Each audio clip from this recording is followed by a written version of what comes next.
কলকাতা হোক বা জেলা, বারে বারে শিরোনামে বাউন্সার কাণ্ড। এই পরিস্থিতিতে উৎসবের মরশুমে বাড়তি সতর্ক কলকাতা পুলিশ। মৌখিক নির্দেশের পর এবারে শহরের রেস্তোরাঁ ও পানশালাগুলিকে পাঠানো হচ্ছে লিখিত নির্দেশিকা। লালবাজার সূত্রে খবর, নির্দেশিকায় বলা হয়েছে সবার আগে বাউন্সারদের ভূমিকা সম্পর্কে সচেতন করতে হবে, কারণ দেখা যাচ্ছে গন্ডগোল থামানোর পরিবর্তে জড়িয়ে পড়ছেন বাউন্সাররা। বাউন্সার যেন কোনোভাবেই আইন নিজেদের হাতে না নেন। কেউ গন্ডগোল পাকানোর চেষ্টা করলে তাকে আটকে পুলিশে খবর দিতে হবে। অনেক সময় বাউন্সারদের কালো পোশাক দেখে তাদের পুলিশের লোক বলে বিভ্রম তৈরি হয়। এক্ষেত্রে অন্য পোশাক ব্যবহারের কথাও বলা হয়েছে নির্দেশিকায়। প্রত্যেক বাউন্সারের নাম, ঠিকানা ও এজেন্সির নাম রাখতে হবে রেস্তোরাঁ বা পানশালা কর্তৃপক্ষকে।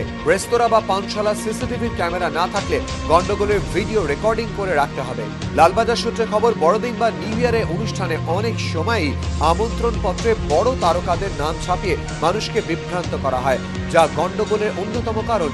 এক্ষেত্রে নির্দিষ্ট তারকা না এলে কর্তৃপক্ষের বিরুদ্ধে প্রয়োজনীয় ব্যবস্থা নেওয়ার কথাও বলা হয়েছে।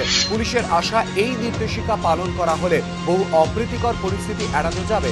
প্রকাশ সিংহ, এবিপি আনন্দ, কলকাতা।